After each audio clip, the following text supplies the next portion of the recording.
was very surprised how big it was. My first thought was, its arms are so little, why would they have arms? Because they're very short. He is certainly one of the top 10 specimens in the world ever discovered. It is interesting to look at Ivan and how large he is.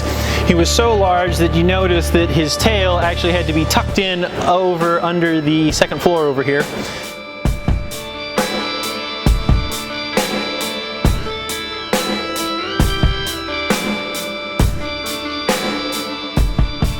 Not many cities get to claim being the home of a dinosaur, and even fewer cities can claim a T-Rex.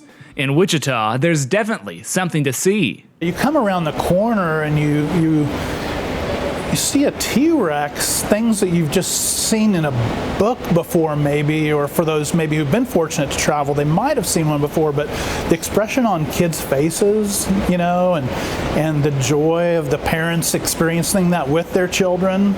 Ivan the T-Rex came to the Museum of World Treasures several years ago and now is a permanent display. It's just hard to compare anything in the current age to a T-Rex. It is fun here at the museum that Ivan can be seen on two different levels.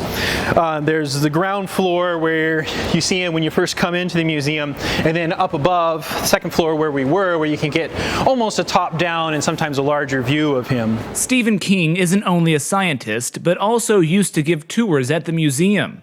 He says Ivan has something really unique. Ivan is about 41–42% complete, which sounds like it's much less. It's not. To put that in some perspective, Ivan's about the 8th most complete Tyrannosaurus skeleton known.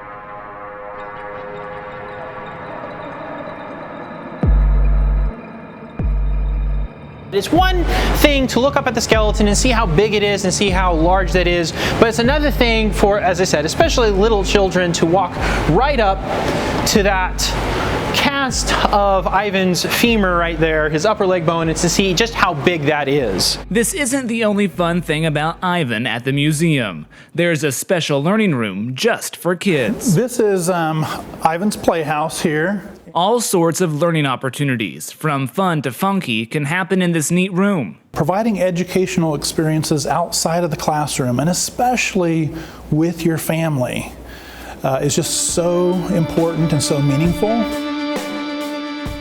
Molding the minds of the next generation and leaving them in awe.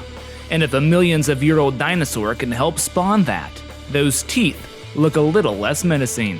People are finding more and more reasons to just kind of come and hang out, and especially with young kids, you want to introduce them into museums in bite sizes. You don't want to do the adult experience with young kids.